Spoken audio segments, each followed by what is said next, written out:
Hello, everybody. Hey, this is Terry with NSPS TV Paranormal Podcast. And I know it's a little unusual seeing me here at 2 p.m. on a Saturday because normally I'm out and about in the city. But you know what?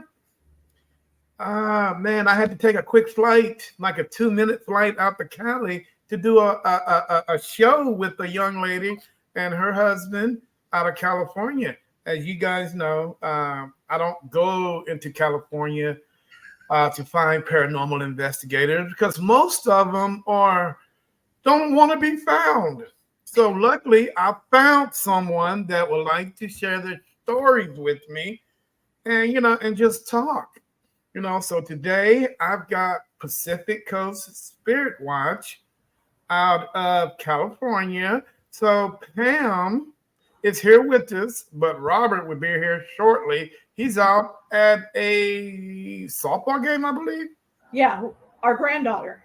Yeah, granddaughter softball game. Hey, trust me, if I was him, I'd do it too. But Pam is here to take up the slack. There we go. And hopefully fill him in when he gets here. But anyway, Pam, how you doing, buddy? I am doing fine, and I'm so glad you reached out. I don't hide.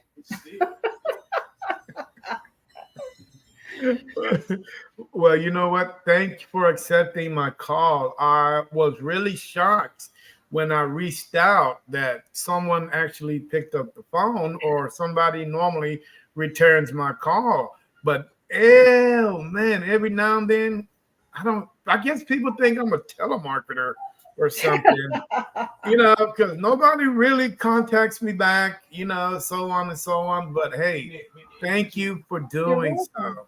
I really appreciate it. Well, you're welcome.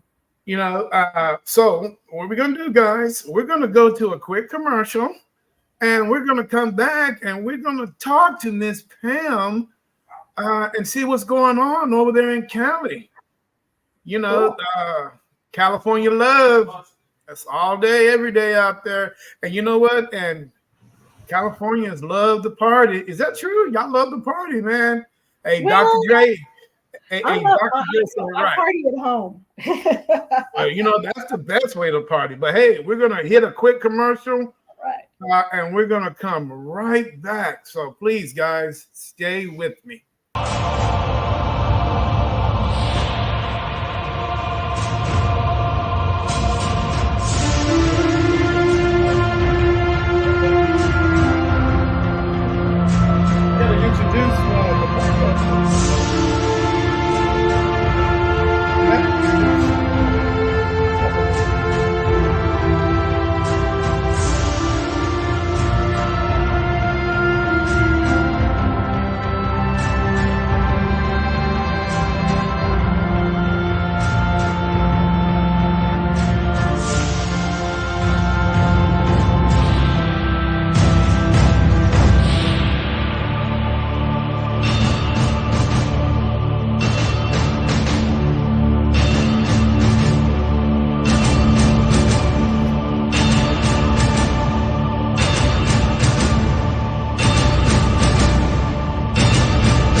Welcome back, guys.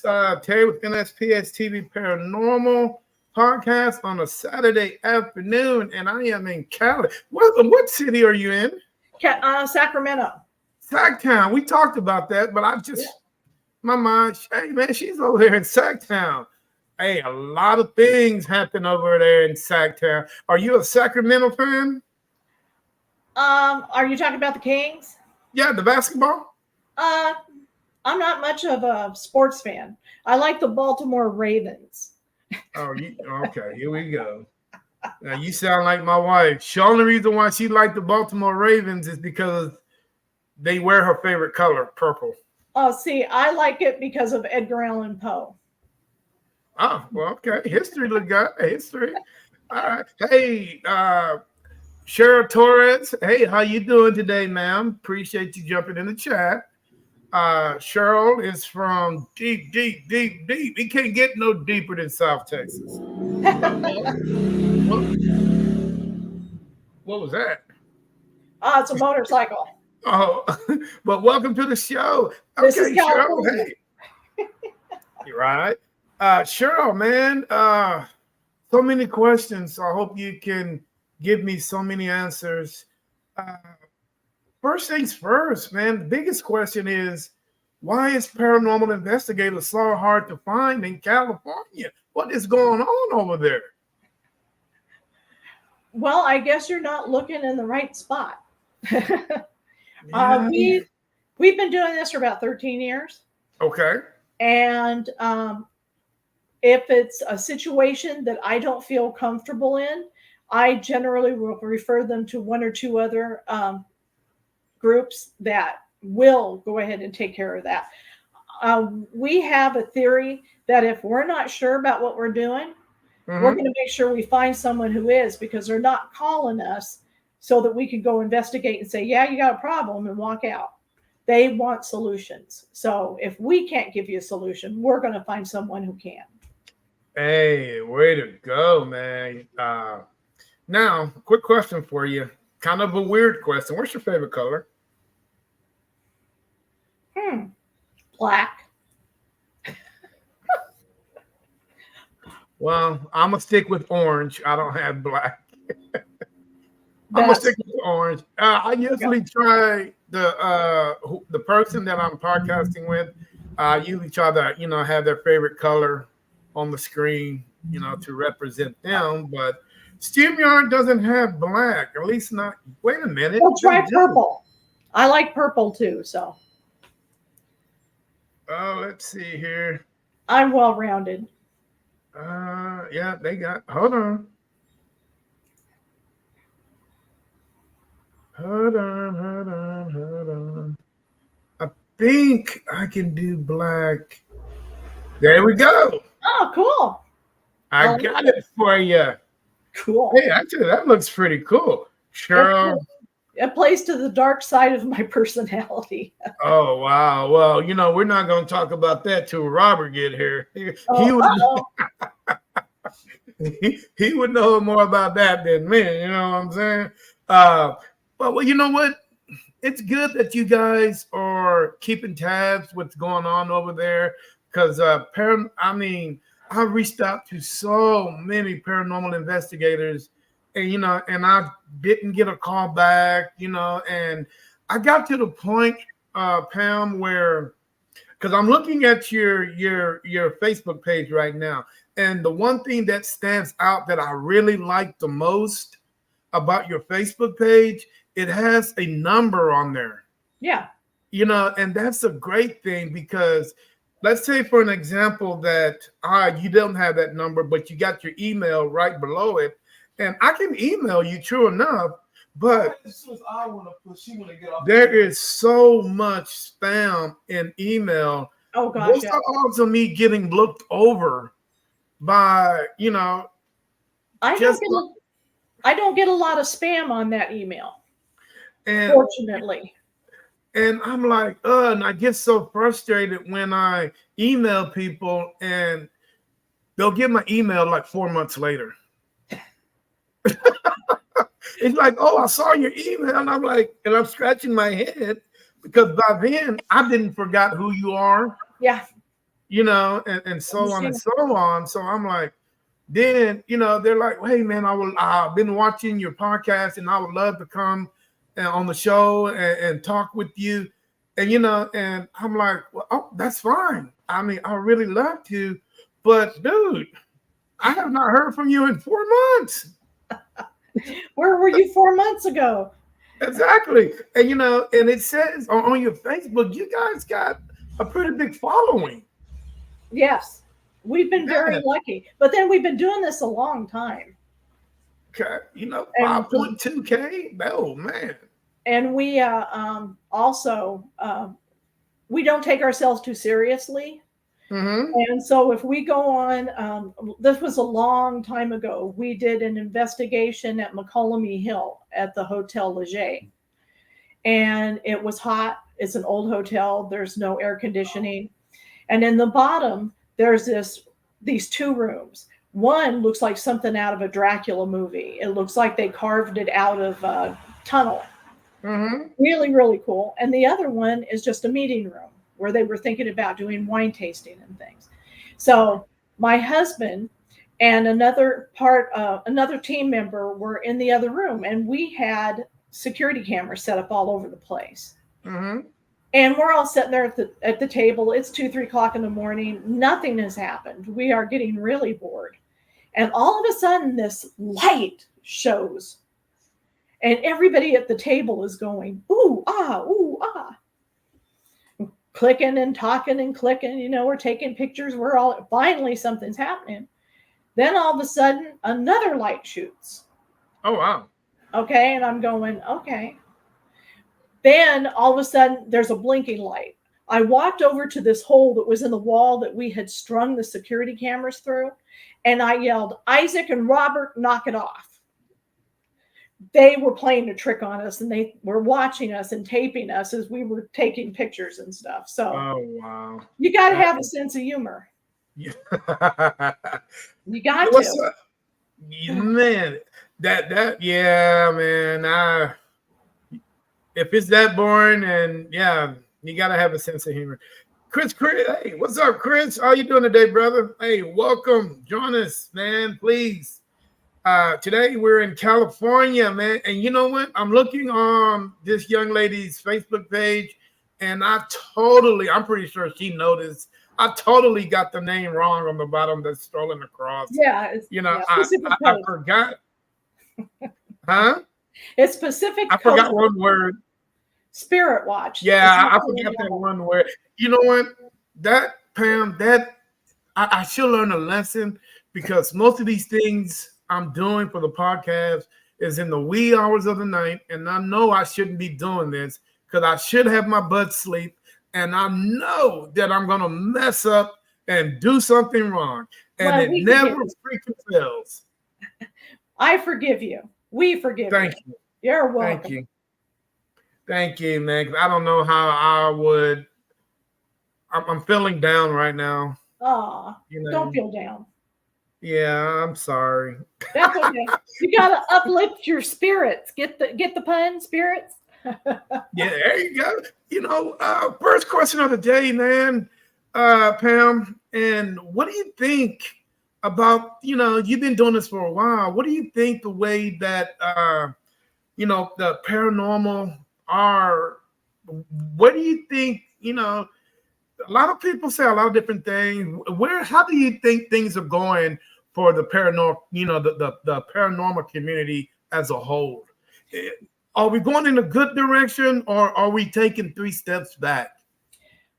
You know what? I think in many ways it's both, because you've got paranormal teams that maybe have gotten into it for the wrong reasons. They want fame and notoriety. And then you've got the other ones who they're just going in to have fun, which is don't get me wrong, that's fine. But they think that they're going to have something happen all the time. Our theory is investigation is like fishing. You can cast the rod and get your fill, or you can get absolutely nothing. And we've had both those happen. It's something that you have to be prepared for. So, and also you've got, like I said, you've got some teams that will say, oh yeah, we're paranormal investigators. You call them and have them go to your house. And I've heard stories like this constantly. They show up, they go, oh yeah, you got a problem, bye. So they're in it because they want to investigate. They're not in it because they want to help. Okay, first question of the day for you, Miss Pam, and I'm going to put it on the board. Are you able to see some of the comments that people are putting? I haven't. And that's the first one of the day. There we go. How many do you have on your team? At one point, we had 12. Then we experienced COVID, and COVID literally destroyed the team. We've actually lost 3 team members, and I'm not talking about quitting. They passed. So that sort of devastated us. And for those years during COVID, it was impossible to find anywhere to investigate. Mm. You couldn't get in to investigate. And so that caused the team to sort of disintegrate. So Mm-hmm. now we only have two of us. We have Robert and myself, and we have people who were on the team that we can call and have them come in. Mm. Is it hard for you guys to? You guys live in California, and and Southern California. We're going to talk about Hollywood for a minute. It's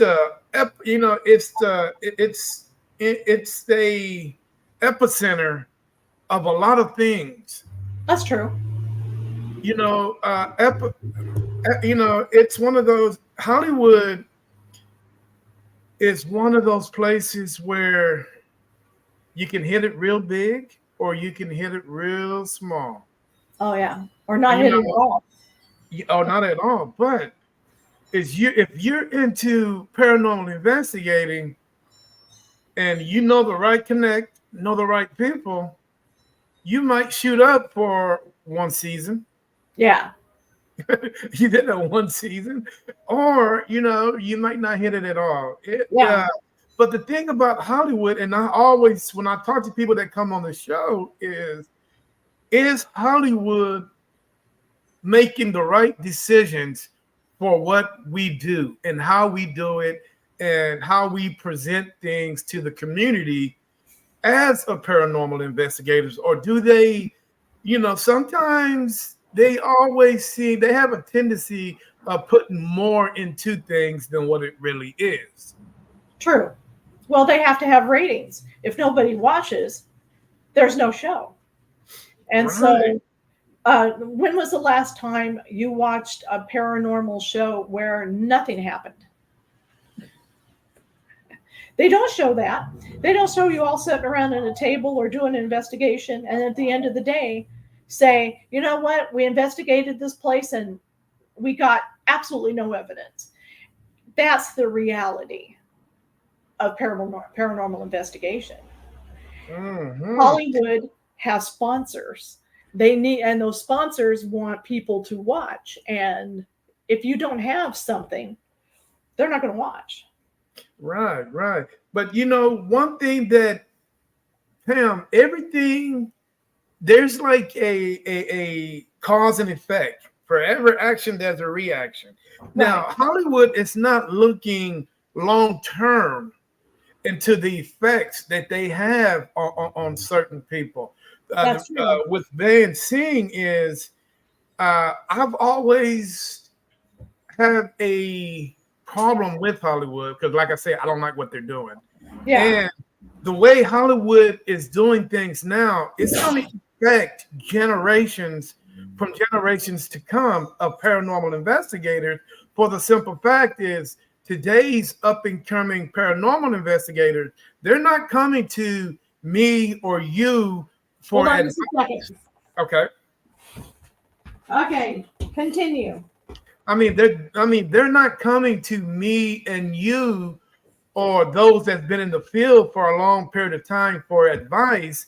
They are looking at TV, Hollywood, for advice, and they see the things that the way that they're doing it, so they're going to do it their way.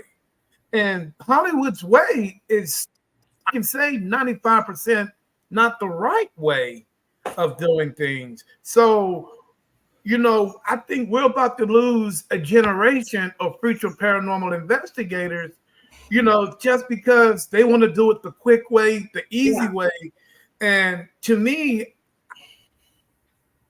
I really don't think they're going to survive, the longevity of it. What do you think? I agree with you. Yeah, this is my husband, Robert. How you doing, sir? How you doing today? Tired. I agree with you in that not only paranormal investigation, but just about everything that Hollywood does has a tendency to make things look different than the reality. You can't shoot somebody and then have them get up and walk away. It's not Right. going to happen. And with paranormal investigation,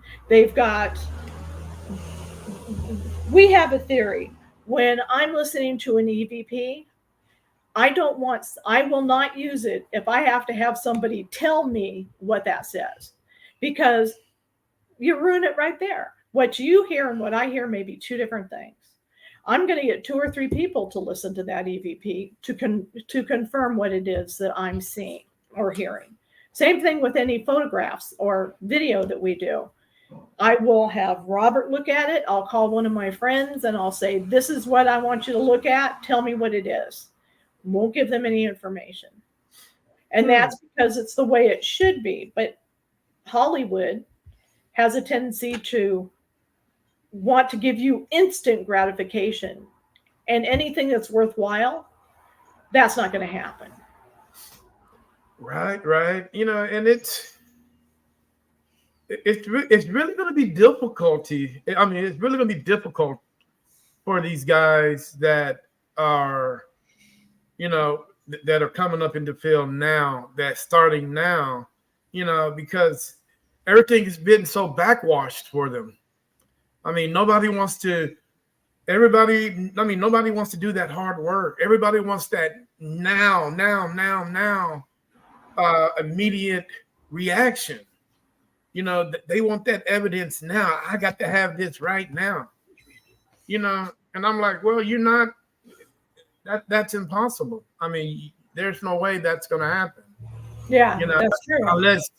Unless you have that physical contact with the other side where you can get that type of response, it's going to take hard work. It's going to take dedication.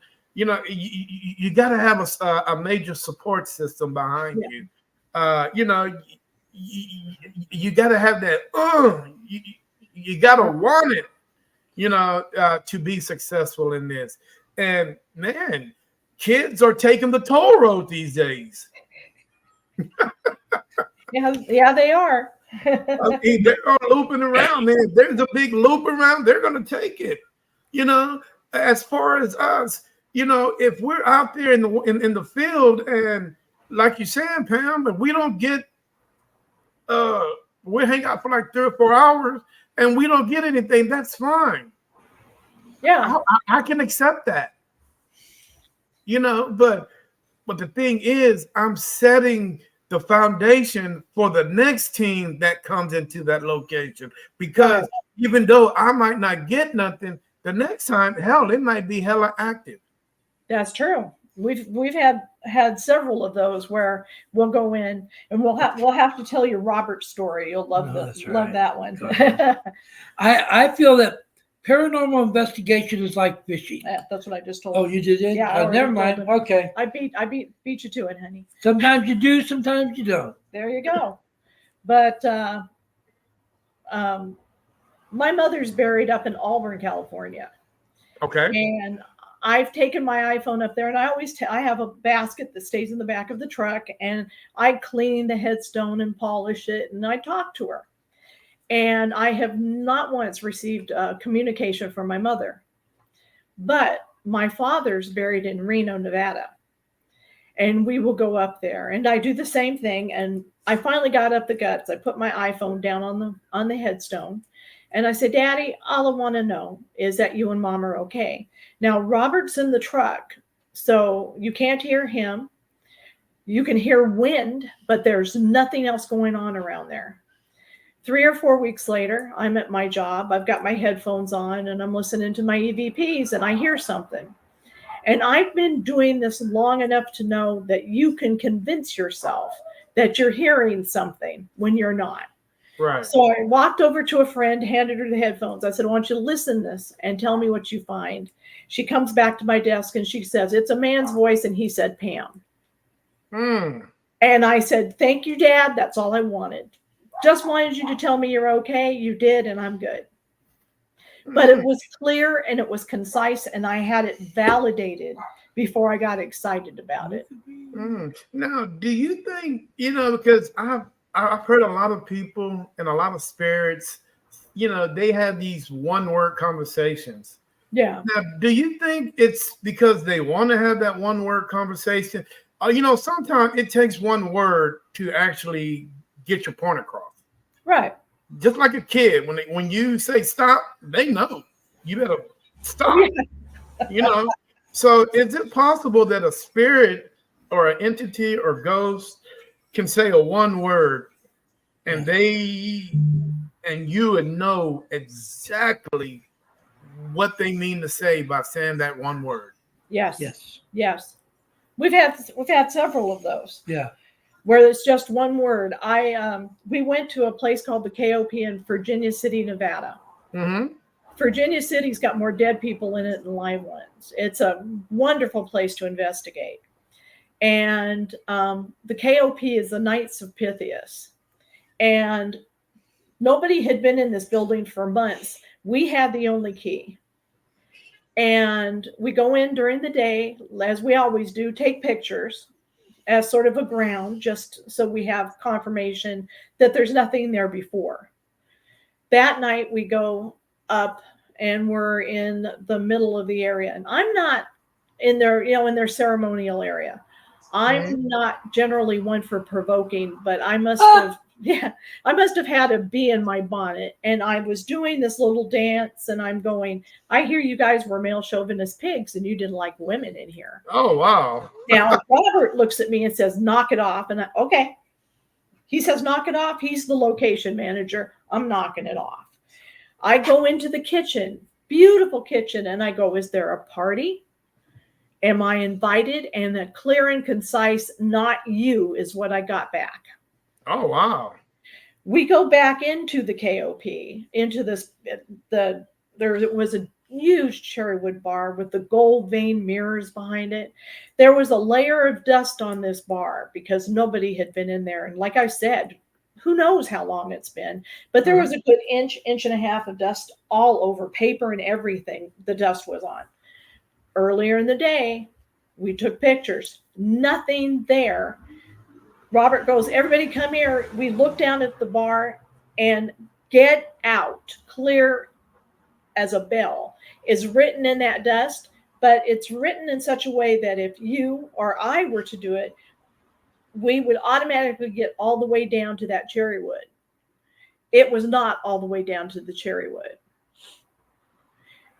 Everybody's excited. We see this get out written in the bar and we're click, click, click, click, click. And all of a sudden, there's a growl. All three of y'all. There's no dogs or anything. And it was upstairs. You could hear this growl in this room.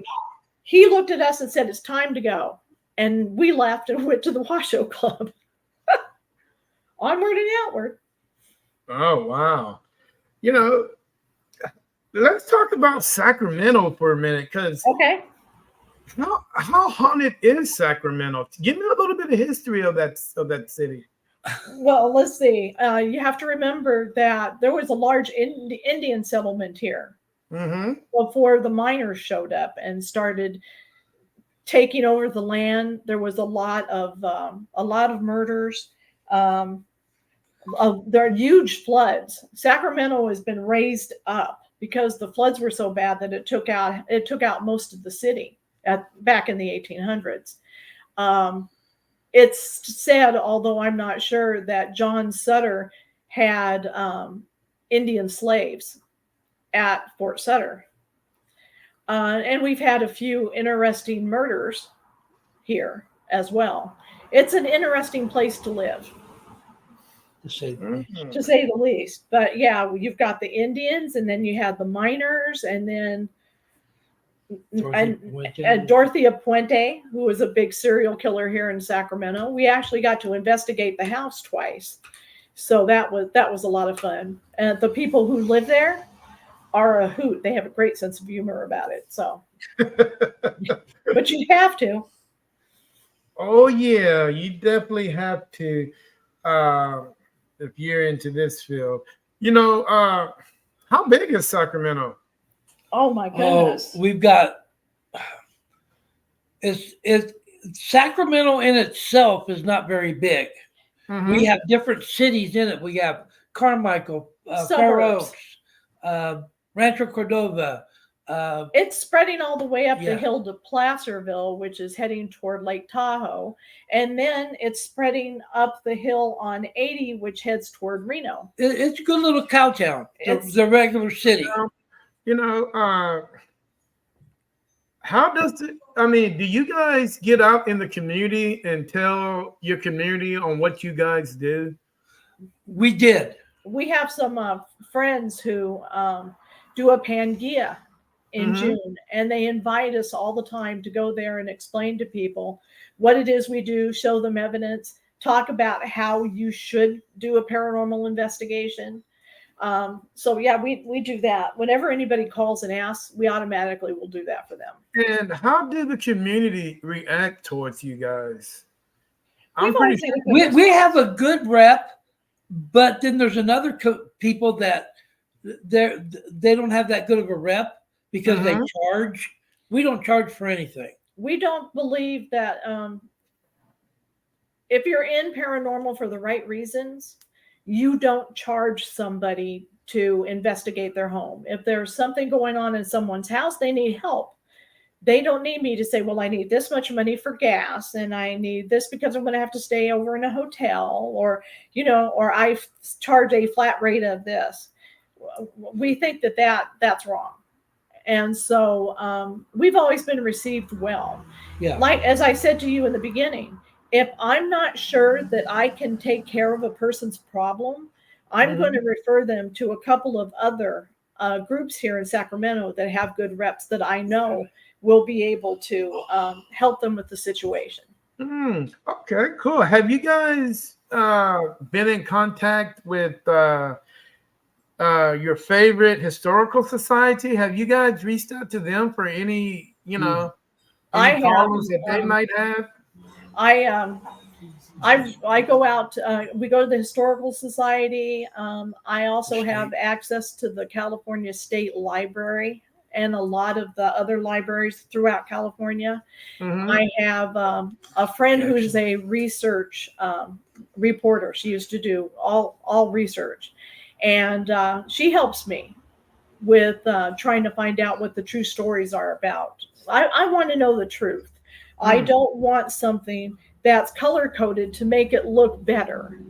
And her name is Jamie Rubio, and she has a Facebook page. I think it's called Stories of the Forgotten, and she does excellent research on these different historical people. Where they're buried, the actual way in which maybe they passed, and she takes no prisoners. She's really great. And the one thing that I like about Jamie is that if she gives me intel, I know that it's correct because she won't give it to me if it's not. Okay, And cool. I always want to make sure that, you can go to these different places and they'll give you this historical information. And then you start researching yourself and find out that that's not necessarily the truth. Yeah. Now, there are different types of paranormal investigators out there, man. There's teams out there that do this, that do that washes cars on weekends. I mean, what kind of paranormal investigators are you guys? Oh, wow. That's a good question. Yeah. We used to have a team. Yeah, I was explaining. And with the team, Pam and Jean would go around and find places to go to. We more or less investigate cemeteries, churches, and whatever. Parks, museums. Yeah. I don't know what kind we are. All around? Yeah. Is that a good description? I don't think we really have. We've never really put a label on it. Yeah. If somebody asks to do it, we will go do it.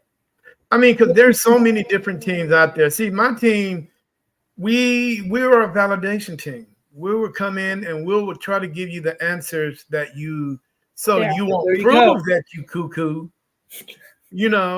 But anything past that, like you say, Pam, we'll turn that dial like an old TV to another channel and get you the help that you need. Yeah. There are other teams out there now. I don't know why, but there are teens out there that just focus on negative energy. Yeah.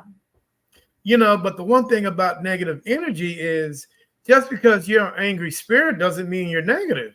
Or that you're a demon. Yeah, or Everybody wants a demon. yeah. And you know what? And I try not to use the D word in my podcast, but it Sorry. always seems to come up. There are more demonologists coming out of school than ever. Yes. Why? Because they want to see the demon.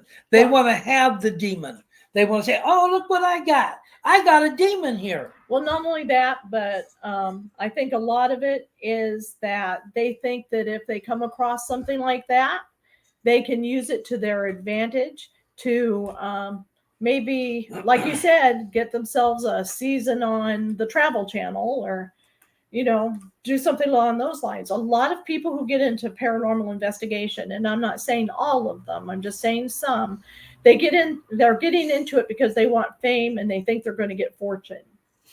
They might get the opposite. Yes. A lot of them do. There's not that many that are on TV. I mean, and it's weird because it seems like somebody is putting all these guys that are studying demonology, it seems like they're preparing themselves for something. I don't know what it is. I don't know either. But if you ask for it, you just may get it. You might get it, and it's weird because everybody, and this goes back to the kids, the new generation or paranormal investigators that are coming out. It's not so much the OGs of the paranormal field. It's these new guys that are coming out that wants to focus on demonology.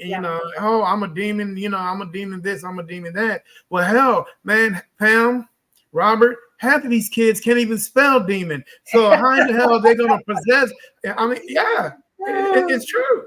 Yeah, how are they going to study something they can't even they don't understand? And number one, they never even learned how to spell it. So it's kind of crazy. My concern is that they're studying demonology, but you and I both know there's a real big difference between book smarts and street smarts. I can read a book till the cow comes home about brain surgery, but when I crack that guy's skull open, am I going to know what I'm doing? Nope. No. And so we do our best to be extremely respectful. My grandsons, before they outgrew it, used to come on investigations with us, and our grandson Jesse, I would always look at him and say, you treat them with the same respect that you would treat someone who's standing in front of you. When you're asking a question, you be respectful. You let them know you're not there to aggravate them or annoy them, that you're just trying to get some answers. You're going to get more flies with honey than you are with something else. Mm-hmm. And he actually did get a few really great things, but it was because he was respectful and it worked out. That's the big word, Pam and Robert. Respect.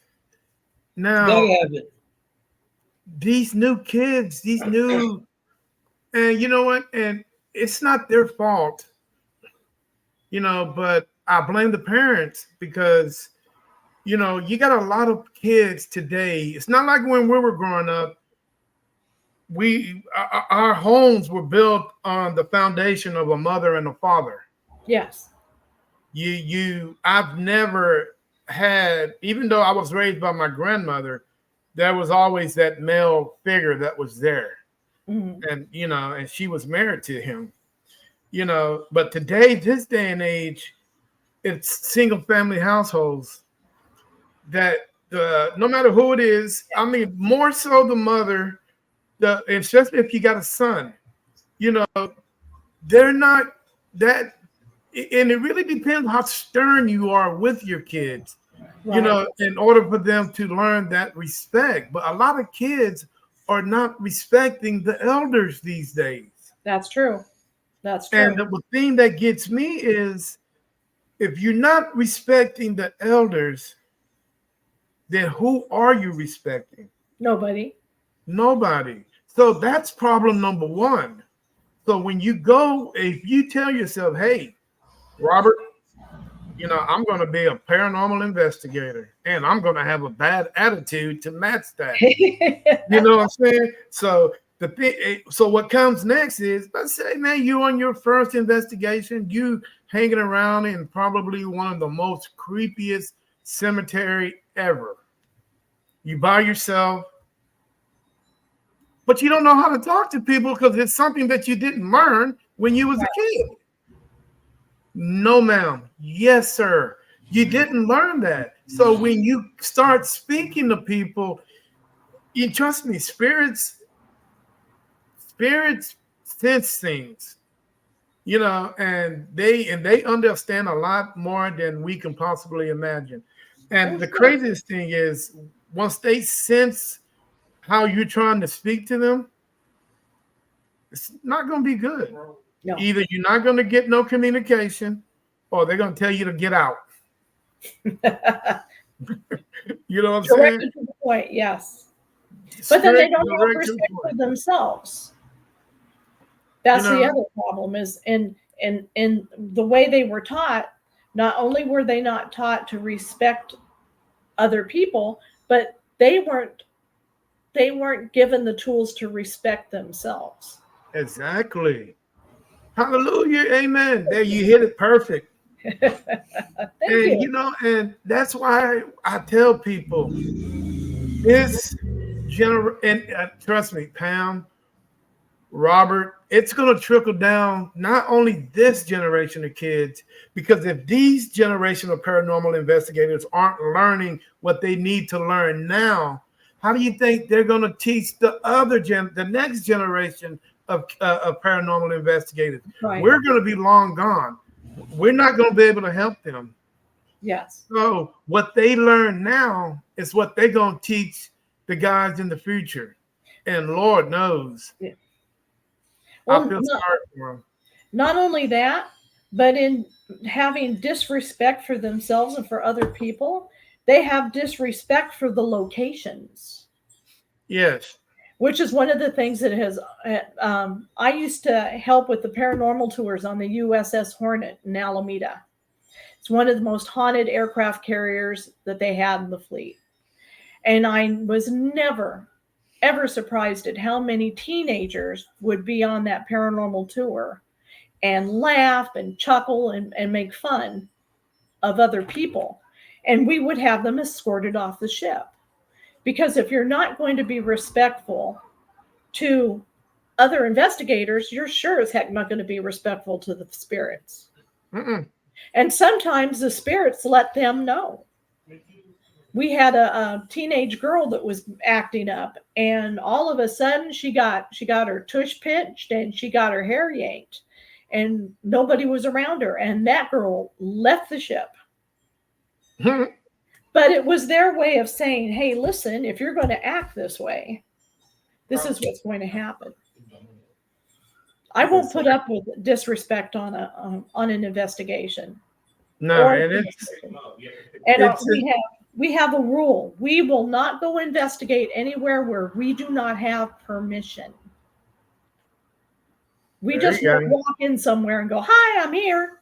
We've at one point we investigated up in Grass Valley. Yeah, we are up in Grass Valley, which is up in the hills above Sacramento, and it's 1-2 o'clock in the morning, and we're investigating the cemetery, and all of a sudden, cop car comes up, and he says, "Excuse me, the cemetery is closed." And I said, "Yes, sir, but I have permission." He goes, "Sure you do." And I handed him the paperwork. Here you go. And he looked at me and he went, "Wow. I've never had somebody do this to me before." And his deputy showed up and he shows him the paperwork too. And he goes, "Oh, carry on. Have a great time." That is crazy. You know, we were in a state cemetery one time, And the cops tried to pull the same stuff Yeah. that they pulled on you, but the only thing that we said was to them, and it was pretty funny because we were, you got to be stern with cops at certain point. Yes. And we told them, it's like, he comes up, hey, this is a state cemetery, you can't be here, blah, blah, blah. And the first thing that came out of my mouth, I like, state cemetery, wow, I'm a state taxpayer, so therefore my tax money funds its cemetery, so I have every right to be here. And if you got any problems with it, you just give me back the money that I put into this. And he said, carry on, sir. Good job. Good job. Yeah. Carry on, sir. And I'm like, well, thank you. And just to let you know, we are being respectful. And, come to find out, as he was walking back up towards the fence, I was headed that way. And we just started a casual conversation. Yeah. And he was like, man, you guys are crazy to be out here in the middle of the night. And I'm like, well, that's what we do. Luckily one day you might call us. Yeah. And he was like, wow, man, yeah, okay. His whole way of thinking about us changed. First he was in his cop mode. Yeah. Which I understand. Then he went into his, curiosity mode. Yes. So his partner, which was up there, which was a black guy, and he's like, no, man, I'm gonna stay up here. And the guy said was like, hey, I'm gonna go back down here with these guys for like a couple of minutes, man. Yeah.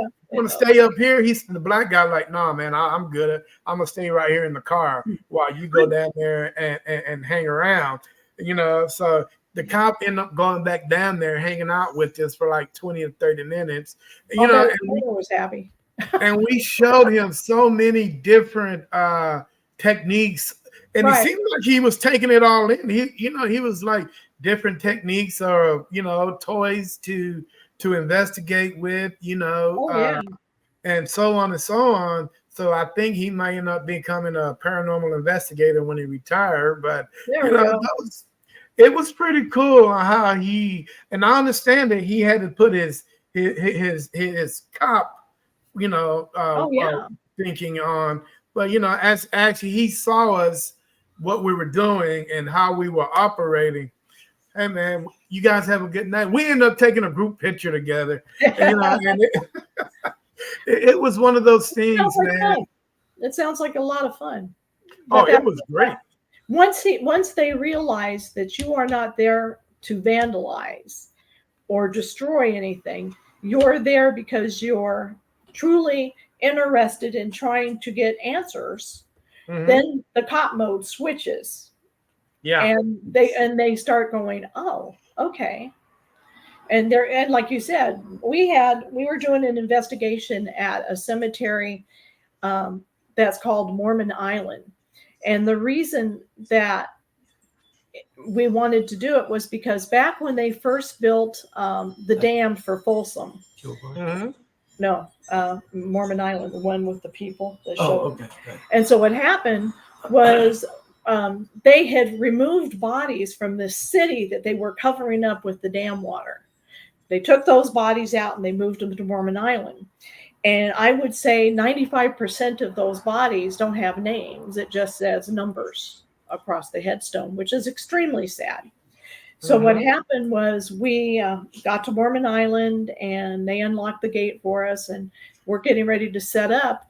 Some residents that were on the other side of the cemetery noticed us, wine glasses in hand, come over and start going, what you doing?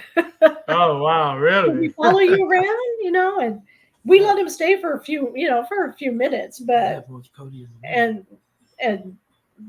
but the catch was we said, we're really trying to do an investigation here and we appreciate you coming and joining us for a little bit. But if you don't mind, we'd like to get down to the serious investigation. And they took their wine glasses and went home. No, they said.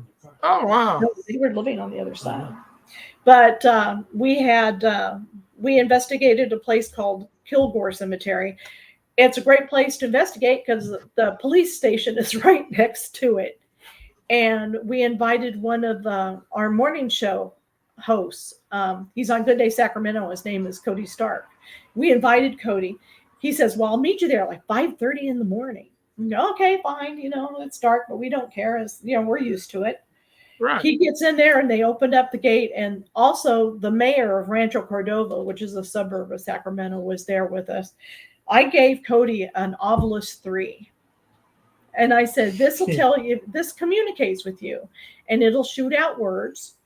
We get over to this one and what was it that it said? I don't remember. It said something about a necklace, and the story was that this woman was going to be buried with a necklace and it was stolen. Yeah. Okay. Yeah. So Cody's getting deeper into the cemetery, but he's not happy about it.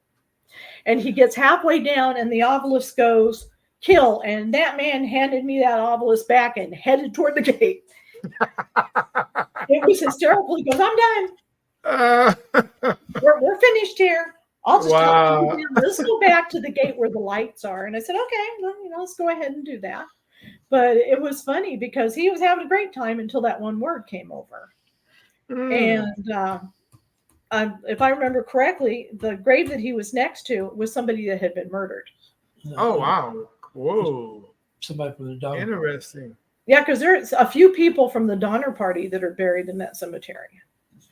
Okay. Wow.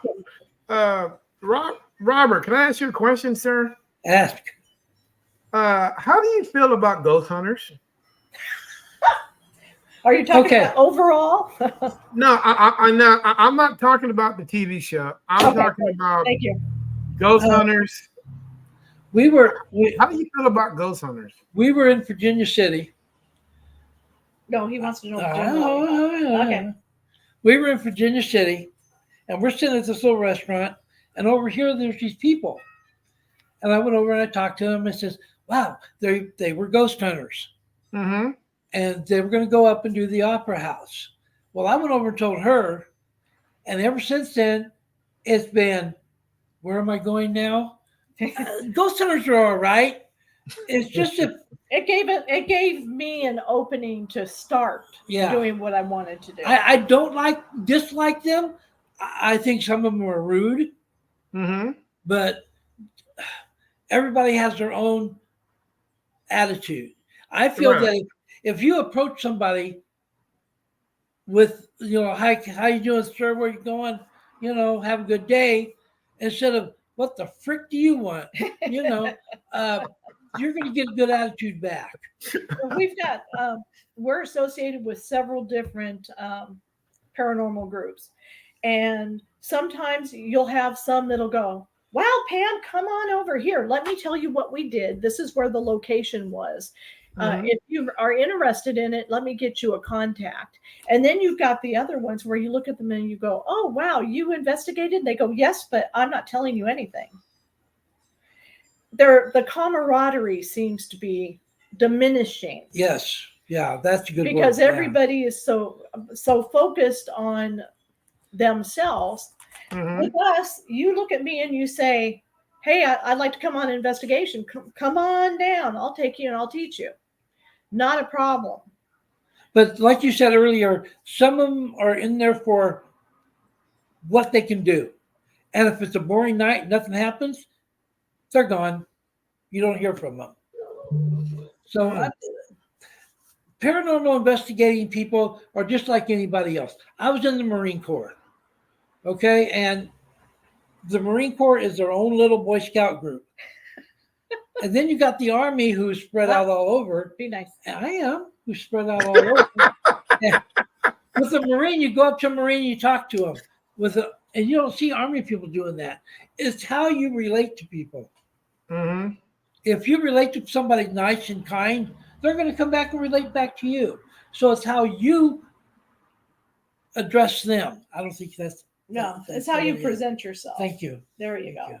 That's how you present. If you present, like there's a group of paranormal people here that I really don't care for. They're rude, they're condescending, and if I have anything to do with them, I don't really care to. But then there's other people like Pam and Jean in our group. We like people. Mm-hmm. We don't delete everything, but we like people. Okay. Well, we went on an investigation. This is what he means by delete. It's an excellent example of what you shouldn't do. We went to, it's called Point Sur Lighthouse. Mm-hmm. It was all women up on the second floor, and we're talking. Yuck, yuck, yuck, yuck, yuck. You know how we are. All of a sudden, when I listen to my EVPs, a little girl is screaming at the top of her lungs, "Look at me! Look at me!" And it was none of us. It was a Class A EVP. I accidentally deleted it. Oh. It was a Class A. I mean, painful. So that, I'm trying to learn that just because there's nothing on something, maybe I shouldn't delete it because I might accidentally delete something I really wanted to keep. Right. That is crazy. Isn't it? It was. And then in the next building, we got a man's voice, and there was only two of us in there, and neither one of, we were both ladies. Man says, "Am I dead?" Clear as a bell. Not one word, a whole sentence. And she deleted it. And I deleted it.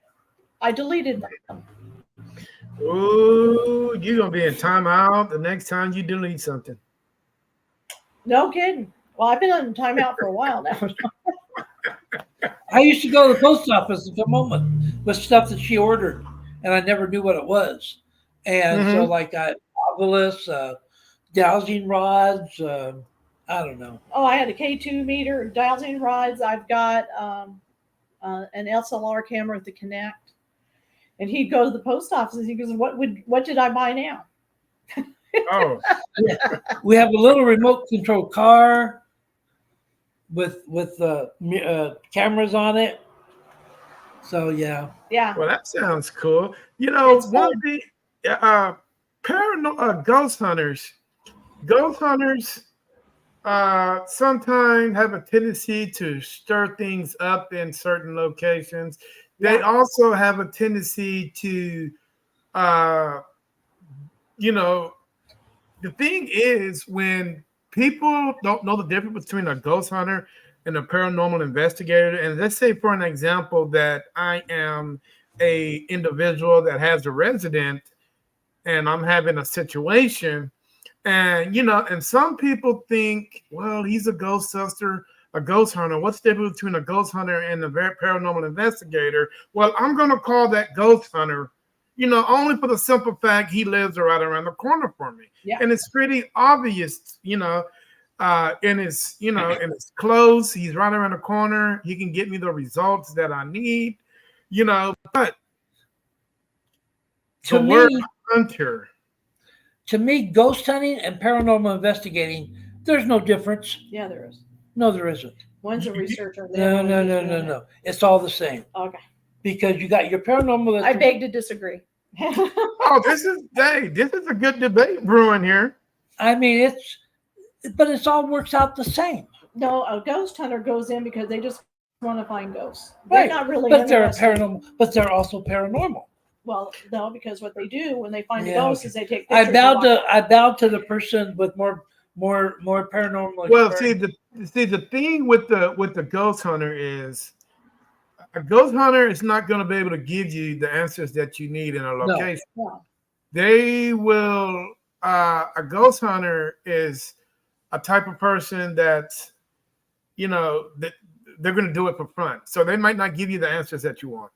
Right. And then they might stir up things that, because they don't know what they're doing. Because they don't know, because they're not investigators, they're ghost hunters. They're going to go and look and hunt for ghosts. They're not going to go and try to investigate and like a PI and try to help these people, give them what they really want. Get thee behind me, Satan. So, and I see a lot of kids today that are being ghost hunters. Well, not only that, but what worries me about the kids today is they've been watching these TV shows and they haven't been studying enough to know that there are risks to everything that you do. Everything that a person does, there's a risk. When we go on an investigation, we have St. Michael's medals. We do a prayer and a grounding before we start. And when we leave, we do a prayer, a grounding, and we let them know they are not allowed to attach themselves to us, to come home with us. Where kids, oh, wow, I'm going to get in the middle of this and call something up. But, and when it's over, they think, okay, nothing, that's going to happen to me. That was fun. Geez. Then they get home and things start to happen and they don't know why. Then they ask for a paranormal and then they call for a paranormal investigator. Right? Man, it's weird. A ghost hunter has got to call a paranormal investigator to go investigate their property, but they're ghost hunters. And that's weird. But hey, guys, do you guys get out on Saturdays and Sundays? Yes. And yes. Do you guys go to, and I'm pretty sure in Sacktown, there's a lot of garage sales. There are a lot of, what are these things Flea called? markets? Yeah, flea markets. There are a lot of those. Yes. Do you guys buy any merchandise from any, estate sales, garage sales, flea markets, and things like that? We have, there's a place in Roseville, which is just outside of Sacramento, and it's called Denio's Auction. And it's like a gigantic flea market where you can go find stuff. But fortunately for us, we have a lady who has a shop within there. And she has the most amazing stuff. We can pick up sage there, metals there. We can get, I have a tarot table that she built for me that has like a Celtic spread burnt into the wood. And we always go, when we go there, we will always go to her because we know that she comes up with all these really cool stuff and she knows people. So we get a connect in case there's someone that she knows that, maybe we can get in and investigate a location. But as far as finding paranormal stuff at a flea market, not generally. Not generally. We went to a mine. Argonaut? We went to the Argonaut mine. That's where a bunch of guys died and they brought them out through the Kennedy mine. And on the floor, there was a big screw, a big nut and bolt. And we go through, you shouldn't take anything home unless you ask. And so I asked the guy, can I have one? And he gave me the screw of the nut, the bolt, and a wrench. And we've kept it. And she just gave it to her son because he's in demolition. But we do have stuff like that. We always ask permission. Yes. We not like Bodie when they go and take things. Because I always seen, and it's becoming a norm these days where estate people, especially estate sales, when people die and they have these estate sales and the family members are giving things of the deceased away and not knowing that, that these things have attachments to them because the person that passed away really loved them. And, so that's a problem there. It seems like every door we close, there's always something. Yes. These, and it's, and I think, and I know the family means well, but if something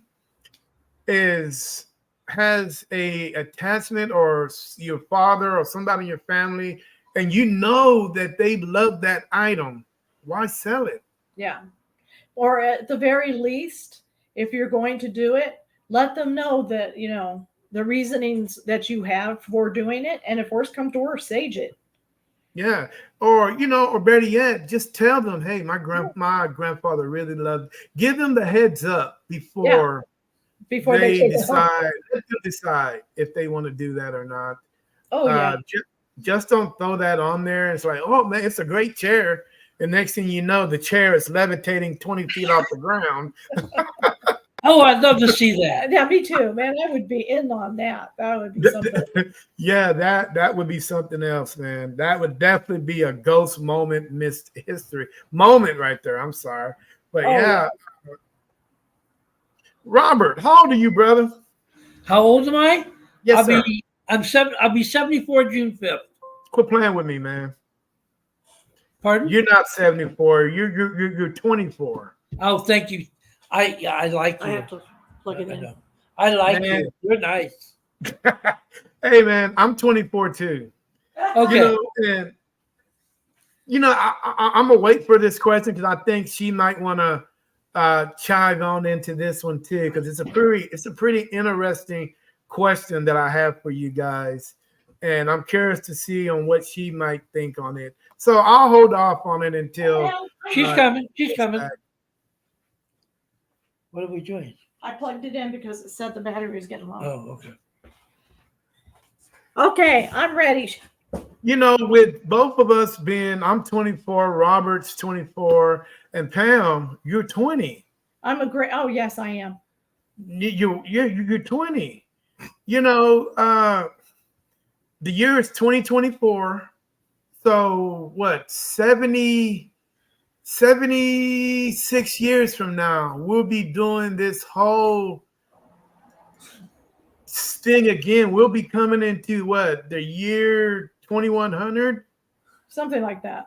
Something like that, man. Yeah, it'd be 76 years. VA keeps me. Well, the VA keeps you going, so you're good. So we'll be good, man. We'll be able to see the next century come in, and we'll still be young. See, I'll be young no matter what. Yeah, there you go. We'll be young. I'm 12 years old. My hero is Peter Pan. Robert will be 25. Hell, I'll be 26, and Pam, you'll be 24. Oh, I like that. But the thing is, what do you think that generation, that century, what do you think the technology will be for the next generation of paranormal investigators that are going to be out? They're gonna. Well, first of all, if they make it. Yeah, there's the catch. If they make it, I honestly do believe that AI is going to be taking over, and people will just be sitting on their duffs, poking a button, and their dinner will be automatically delivered to them, and they'll just be sitting in their chairs. I have very little hope for the future generation because they have things given to them. You and I and Robert, we had to work for what we had. Mm-hmm. And we were raised to respect our elders and realize they know a lot more than we did at that point. Our grandkids, not so much. But I'm worried about the kids going forward because they don't walk out the door. They put a headset on and virtually fly a plane. But they're not going out the door and going and learning how to fly a plane. Right. And I worry about that. Well, I'll make sure I live in the country, man. I'm not living nowhere near an airport. Well, the airport's a little ways from here, so yeah. I think we're going to be okay. So, I mean, because the next generation, like we're saying, it's going to be a rough time for them. Yeah. But the technology that they're going to have at their hands is going to be top notch. Just from what's happened since I was born astonishes me. And I can't even, my father died when I was 9. He was 34. And it was in 1964. I cannot even imagine how he would have reacted to all the amenities that we have now. I mean, you can walk in the kitchen, throw your food in the microwave, hit a button, and it cooks it for you. Where those things weren't, those things were not even an option. They just started computers in 1964, and they were great big huge clunky things, and they had those stupid poke out cards, and and look what happens now. We all walk around with computers. I mean, literally, we have. Oh, you just got an iPhone. He had a flip phone, and I finally got him to get an iPhone. Robert, come on, man. Well, with a flip phone, nobody can track you. There you go. And I like Those- the flip phone. Nobody can track me. Now, Those with this damn iPhone I MIBs. have, I do like it because I have my music on it. But if you don't turn it off, people can find out where you are. Well, even if you turn it off, they can No, find. not necessarily. No, they can't. Okay. 'Cause you take out the- you keep You believing take that. out that little SIM card, then they can't. You keep believing that. It's okay. You I can? love you. Yeah. Oh my God. I'm going back to my flip phone. We are both diabetic. I had the Oh. G6, right? I had the G6 on my arm, and I love it. I'd go like this, and okay, this is what it is.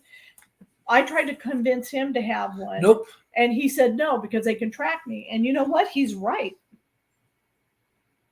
I will not argue the point with him, because I know that it's right. They can track you.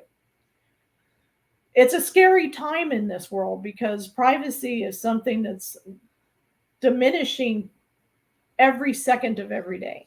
Mm-hmm. Because even in your home, this thing has a mic, and you don't know if somebody turns it on and listens into your conversations.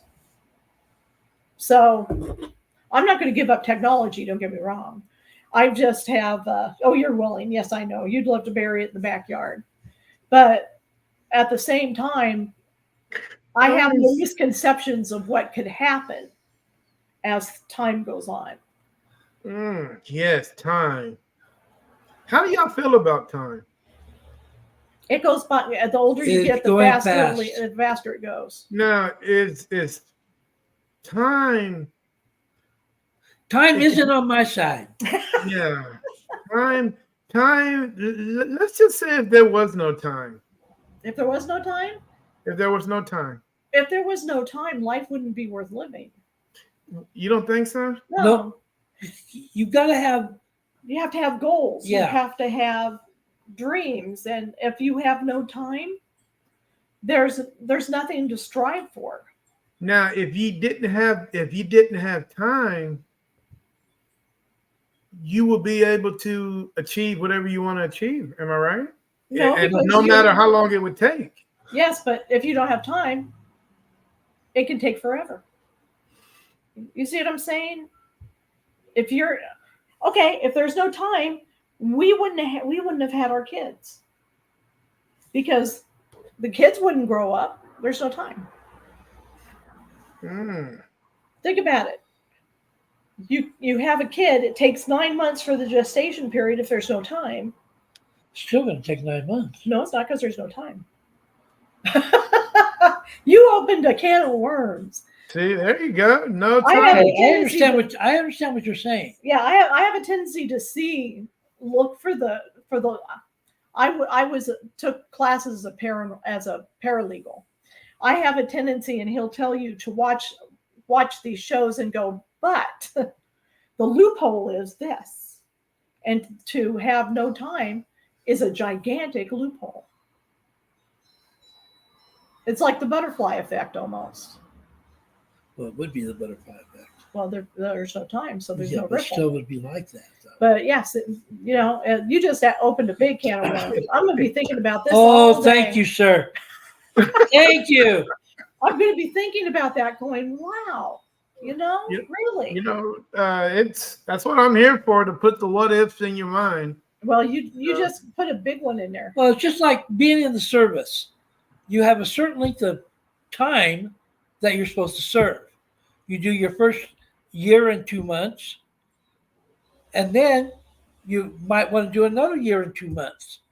But if there's no time, it all just runs together. And that would be Devastating. Yeah. So you guys are That's time rules everything. Yes, it does. Time, that clock rules the whole. The other day, she looked at it and said 7:30. It was really 9:30. the battery had died, and it drove me crazy. I had to change the battery because I couldn't stand not knowing what time it was. And so, I tell the time by when the sun comes around, and that's one way of telling time without time is watching the sun. That's what they did before. Yeah, I got a cell phone. I got my iPhone for that. If you guys could control time, would you? Oh, hell yes. I don't know. Oh, yes. Because think of what would happen. It's like if somebody gave you one wish and you could have it, that wish that you make could change the entire course of your life and but that's fine. Thousands of other people. But that's fine. Oh, that's not. But that's fine. If you make the wish, you have the. Well, yeah, you're right. I should shut up if I think about it. The butterfly effect. Yeah, you're right.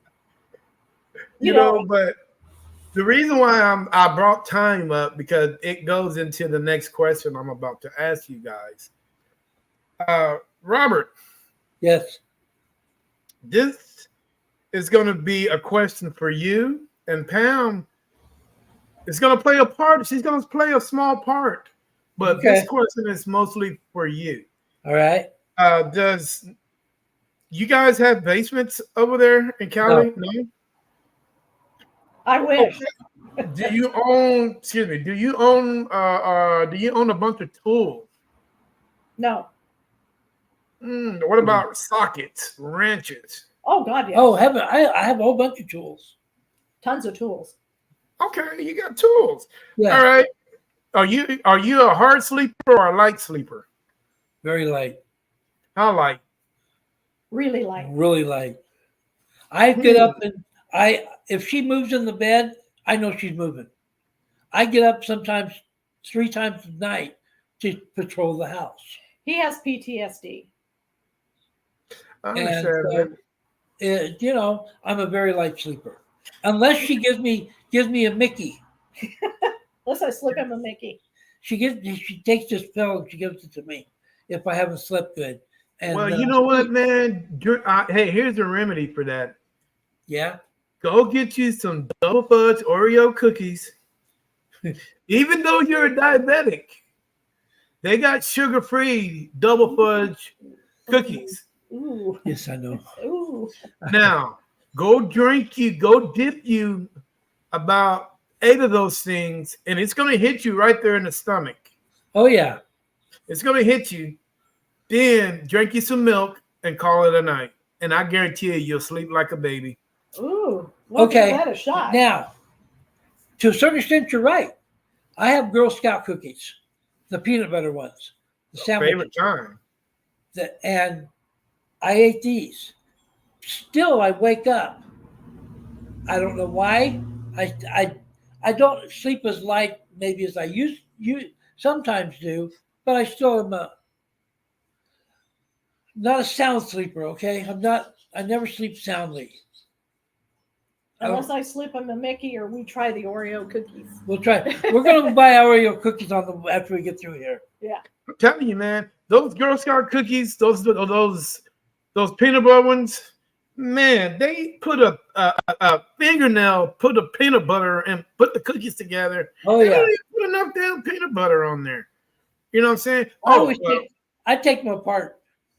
Let me get to the question. I got two more questions, and I'm gonna get you guys out of here. Okay. Robert, you're a heavy sleeper. I can see it in you. Stick with the story. Stick with the story now. All right, heavy sleeper. You're a heavy sleeper, and you were snoring. You were deep into this dream. Pam reached over there and popped you upside the head and said, "Quit snoring. You're snoring too loud, Robert." And you're like, okay, you was thinking you were sleeping because you have something on. You were dreaming. Those that dream sleep hard. Yeah. So you having this real good dream, and you're like, man, and you told Pam while you were sitting on the toilet, it's like, man, I had this dream, and I really got to go through this. And Pam said, what kind of dream was it? And it's a dream that, you really can't discuss, but you got to be able to show it, then talk about it. You know what I'm saying? Have you ever had a dream like that? So you went to the garage, you know, and you're like, damn, where's my socket set? You went to Home Depot, grabbed things you never grabbed before. You don't know why you're grabbing it, Robert, but you're doing it. And you come back, you lift the garage up, and Pam say, "What you doing, honey?" And you're like, "Oh, leave me alone, woman. I'm busy." And so you put the garage down and you start working on stuff. You have the cladding and the cleaning. And Pam is like, "I wonder what this man is doing in his garage." 2.5 hours pass by. You come back and you's like, "Pam, I almost got this done. I don't know what I'm building, but I'm building something." So you go use the bathroom and you come back, you go back in the garage and you doing it for another hour and a half. But Pam, curiosity kills the cat, and she goes in there, and just so lucky, you turn around, she's right there, and she says, "Babe, I think I got it done." And she looks at, she picks it up. She's like, "What is this?" And she's like, "I don't know. I just built it. It was on my mind, and you just built it." So Pam, she was cooking spaghetti, so she had to go back up there and check on the noodles. So you walk back, Pam walks back up there, and you raised the well, no, you didn't. That little switch you went to Home Depot and bought, it was a light switch. So you flip that light switch on, and boom, this big old electric. I can't say it was it's so powerful it raised the hair on your skin. And Pam heard it, so she comes running down because she think you did something, but you didn't let her in. You locked the door, so she's beating on the door, and in the meantime, Robert, you don't know what you invented, but you're looking and you can see you open up a portal to the other side. And you're sitting on and you put this thing on the pool table, and you're like, "Man, what is going on here?" So you looking, you looking like in amazement, and you see people walking around, carrying on their busy day. You see a Macy's over there, people coming in and out of the store. There's a Starbucks on the corner, people sipping on cappuccinos and just going on their day. So you turned around, Pam's beating on the door. So you turned around and you let her in and you said, "Pam, look at this." And Pam said, "What is that?" And you're like, "I don't know, but I built it." So you and Pam are looking in it together, and you just looking at people just going on like nothing's even happening. But someone saw you, and they looked and they waved and like, "Hi, Robert." And man, it was your great grandfather. Wow. And he walks up to you. He actually steps through the portal, gives you a big fat hug. And Robert, you and him, you've never met your great grandfather, but you have an idea on who he looks like, what he is, who he is. And y'all sit down on the couch, because you got a couch in the garage. And y'all started talking, and he's telling you, "Hey, man, the family is doing fine. We're waiting for you to come, but no hurries. Take your time. We will see you when we see you. But when you get here, Robert, we're going to party like rock stars." So, hours pass by, but man, hours pass by, Robert, but in your eyes, it only felt like 20 minutes, but it's really been 2 hours. So Grandpa looks at his watch and said, "Oh, snap, I got to get home because I got these bags and Grandma is waiting on me to cook dinner, but I just have to stop and talk to you because I seen you.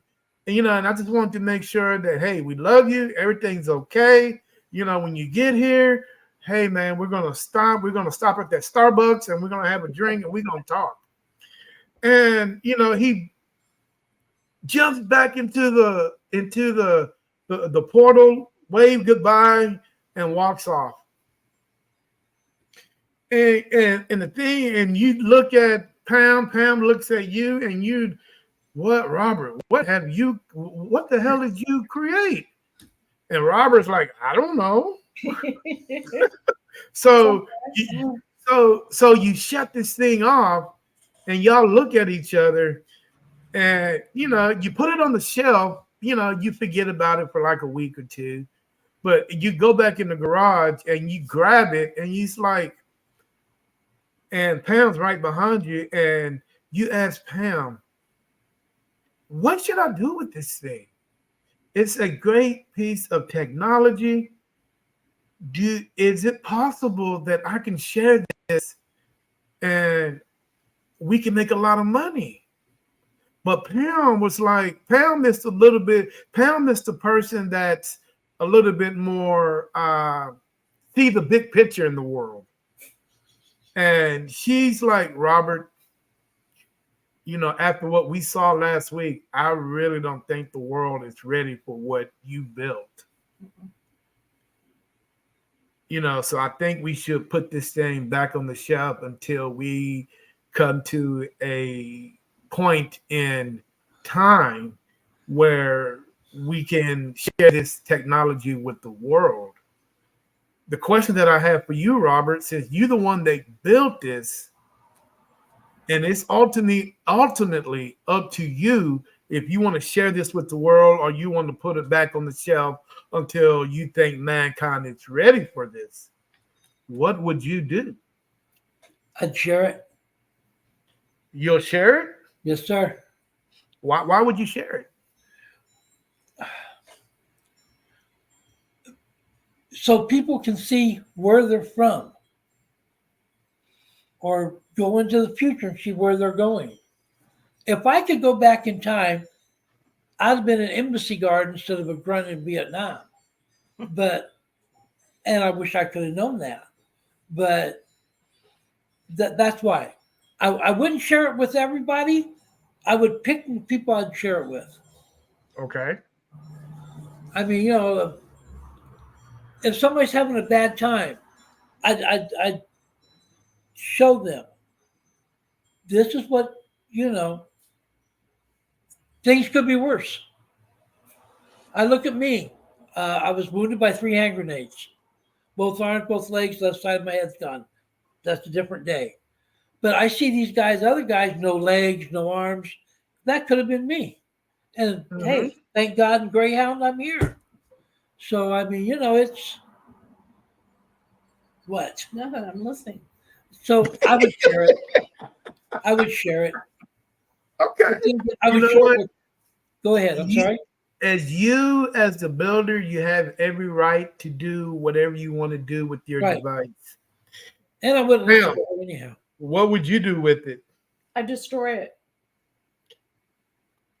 You would destroy it? Yeah. Why? Oh, you see the way Robert looking at you, right? Why? Why? Because you share it with someone who maybe is a good friend of yours, but when it comes to money, you can't trust people. And if he thinks that he can get money out of it, he might sell it to the idea to someone, and then what happens is they use it for the wrong reason. But they've got to get it to do that. Yeah, but if you share it, they can get it. But not if I'm standing there, they ain't going to take it away from me. Oh my God. Yeah, little faith. So one will keep it and share it with his most secretive friends, and Miss Pam will destroy it. Yeah. Now, I would do it unhappily, but I'd do it. Now, would you do it would you destroy it for mankind reasons? Yes. I mean, so you saying that the human race is not ready for something like that? No, they're not. Really, they aren't. Because God still share it, but they're not ready. Everybody's not ready for something like that. And there's always going to be someone who's going to turn it toward a dark. But I'd still share it. I mean, Now, yeah. Pam, you know what? I respect both of you guys. I still love Answers. him. I really respect both of you guys' answers on that. Thank you. But if I had to choose a side, I think I would stay neutral on that. Yeah. Everybody's going to have different opinions on it. I mean, Yeah, I would stay there in the middle. But there's pros and cons to Oh God, both sides. I've seen. Let's say for an example, that portal that you opened up, we know it's to the other side. We know that everybody that you see is no longer here. It's long gone. They're deceased. Now, can you imagine what the church would think if they saw something like that? Yes, but my thought on that is that it's hard to explain. If you ever get a chance to see the movie Defending Your Life, watch it, because there's a part of me that believes that heaven is just another wavelength of existence. Like you turn a radio channel and you're on a different floor. Yeah. There's a different floors of existence. And Well, so as long as they got a Starbucks and a Macy's there, I'm happy. Hey, I would be too. They keep making those refreshers. I'm a good point. But the catch is that maybe when you leave this life, your mortal body is dead, but your essence and your energy moves on to the next plane. And this is what you're seeing is the next plane of existence. And so they're really not dead. How can you be sure that some unscrupulous person isn't going to find a way in which to harness that? Well, the thing is, as the story goes, is it was literally impossible. The way it was literally impossible for a human, a living body person to actually step through that portal. One, it would defy the laws of physics, because I've never heard of anybody stepping into a next realm that is alive. Now, the deceased can do that because they're able to. Now, I'm not sure how they're able to, but they are. It's like that whole mirror to mirror theory that everybody says that they have. If you put two mirrors together, it can open up a portal. So they say. I don't know. But in order for somebody to be able to step through that portal, it will have to be from the inside. From the inside, not from the outside. I always have a tendency to look at the negative connotations of something, because you can see the good stuff, but if you don't look at the possibilities of what someone could do with it, you might be opening up a whole can of worms that nobody knows. Right. Hey, I totally agree with you. I mean, it's definitely a Pandora's box. Oh, gosh, yeah. Because I would love it. I'd get to see my mom, my dad, my grandpa. It'd be awesome. But at the same time, I would worry that having that access, if somebody found out about it, keep talking about even at its worst, if they figured out how he did it, they might try to market it. You see what I'm saying? Yeah. I don't know about the past. I'd like to go into the future and find out the World Series winner, the Super Bowl winner. You want to go back to the future? Yeah. Okay. That would be interesting. But with that, like I said, I respect both of you guys' answers on that. And I'm, I want to stay neutral. Okay. But I want to be able to tell you the cause and effect on both sides on what could happen. You know, Robert, like, you want to be able to share it, but Pam is like, well, okay, I see her point. Let's say it does get out. I've seen countries fight for far less things. Yes. And just you know, if somebody possessed that, you know, another country would want it, and so on and so on. You know, Right. and we're not even talking about the religion aspect of the whole thing. You know, I think frightening. it would literally flip the religion world upside down. Yes. You know, Yeah, it would. it would. And okay, you know, so we got that out of the way. Robert, Yeah. no, let's go with Pam. Let's go with Pam first. Uh-oh. Now, you're the ones that said you would destroy this. Now, let's say for an example that you didn't destroy it, you put it back on the shelf. How long will that thing sit on that shelf before you think that mankind is ready for a device like that? Long time. Forever. I don't think that mankind would ever be able to deal with that kind of its power. The power to be able to go back and see your relatives. To go talk to Abraham Lincoln, get his thoughts, you know, Einstein. Think of the ramifications. The actual beauty of it is indescribable. That you would be able to go, you'd be able to speak to people from the other side. That goes without saying that it's a wonderful concept.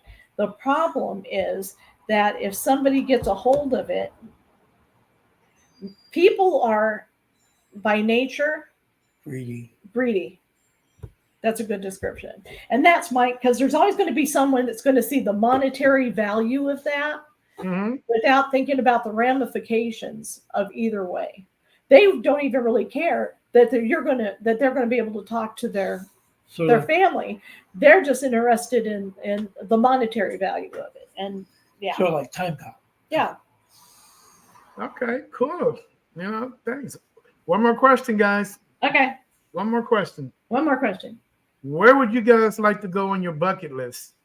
Any place in the world to investigate? You first. Okay. No, you first, because mine goes. Okay. He wants to go to the Baseball Hall of Fame. That's part of my bucket list. He wants to go to the Baseball Hall of Fame on his bucket list. I want to hit every paranormal site between here and there on the way back. You know, I'd like to go to Waverly. I'd like to go to Bobby McGee's. I'd like to go to, Gettysburg. I would like to investigate every place I could hit between here and there. We had this conversation a while back. Wow. Okay. Well, you know what? Any place overseas you guys would like to go? Ireland. Okay. Ireland and Germany, because I'm German. I'd like to Germany. Okay. And I'm Irish. There's a town in Ireland named after my family. It's called Ennis, and I've never been there, but I would like to go there. That's about it. But we have been to Ennis, Texas. No, you ain't missing nothing. Oh, we went. We sort of liked it. You sounded like it. Ennis. It's not California. No. One thing I do know, they got a pretty good high school football team up there. I do know that. Really? Where are you at? Corpus Christi. Huh? You in Corpus Christi? No, I'm more like in the heart. I'm right here in the center of Texas. I'm right here in Central. I'm right here around the Austin area. I'm near the capital. Okay. All right. We were there. Yeah, we were there. We went. We came to Texas 4 years ago on a road trip, and we love Texas. We think Texas is awesome. We can switch. I have a feeling after 6 months you wouldn't want to be here. Well, long as if I can keep that Texas heat there, I'm good. That's true. You guys have humidity. We have dry heat. It's 94 degrees here today. You know what? I can handle any other situation except for the heat. Yeah. We hadn't hit the heat though when we were there. I hit the heat one time in Pennsylvania, and that was enough. Hey man, one thing about chocolate, it do melt in the heat. And I can tell you that. I melt. All right, guys. Hey, tell the world how to get a hold of Pacific Coast Spirit Watch. Well, you can go on our Facebook page, which is PCSW 2012, and that's where we post 90% of our stuff. Okay. Now, do you guys have an Instagram, TikTok, any of that other stuff? Our Instagram is also PCSW 2012, and Right, TikTok may have it. I'm not sure because they have a tendency to share the Facebook platform. So. Oh, okay. Well, cool. Well, Robert, Pam, Sure. it has been a pleasure talking with you guys, man. To you as well. Sorry I was late, but people are stupid. It took me longer to get from the freeway to hear them than to get from West Sac to the El Camino. Yeah. And if you ever have a slot you want to fill, hey, we're here. All right. Well, you know what? I will do that. And I will call you guys every now and then and check up on you guys to see how you guys are doing. Well, next week we're going to Jackson to the Kennedy mine. Yeah. I helped do the paranormal tours at the Kennedy mine. And so okay. Well, I hope you guys got good video and audio for that. I'm curious to see. I've never been there. So I'm curious to see what that place is about. So, guys, if you guys want to get these young ladies and men, they're a happy couple. How long you guys been married? 8 years? Yeah, 8 years, but we've known each other for 42. Oh, man. And you know what? I can tell because when you turn your head, he doesn't say nothing. Yeah, you know what? I was the same way with my wife before she passed away. She turned that head, and especially when I'm driving, I'll just shut up and just keep straight ahead. Well trained. Oh man, let's just say I know when to fight my battles. There you go. You gotta You gotta pick your battle. Yeah, I know when to pick them, and half the time I lost half of them. She always seems to get whatever she wants. Even when I tell her no, it always seems to get it, no matter what. But you know what? You just gotta love them. Oh yeah, she's my third. And kiss them at night. Tell them, hey, I love you. Have a good night, and and just go to sleep. Wrap your arms around them and just keep them tight and keep them safe. That's all. Oh yeah. Make sure that you cut the toenails so they don't scratch you at night.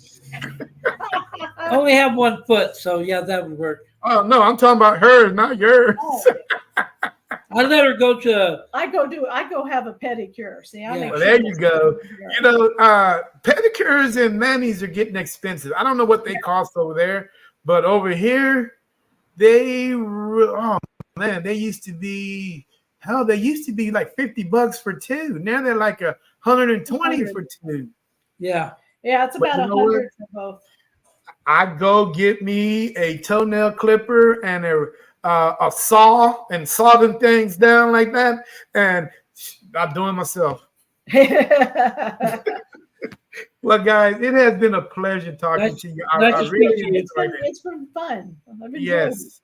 And like I say, I will be calling you guys in a month or so to see how you guys are doing. We'll be here. And I'll answer. Okay.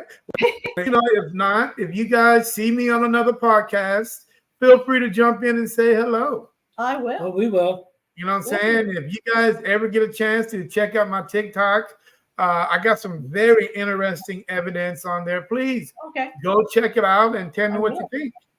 I will definitely let you know. All right. In the meantime, hey, this is Terry with NSPS TV Paranormal Podcast. Hey, I got to leave Sacktown. I got to get back. I'm headed up to Utah. So I got a podcast in Utah at 7. So, hey, I hope to see you guys there. In the meantime, peace. Robert, stay out of trouble. Always. I do what she says. Do what she said, and don't be building weird things in the garage. It might get us all in trouble. Hey, you guys enjoy the rest of your Saturday now. Thank you, Bye. sir. You too. All right, have a good one. Thanks for coming on the show. You're welcome. Thank you. Bye-bye.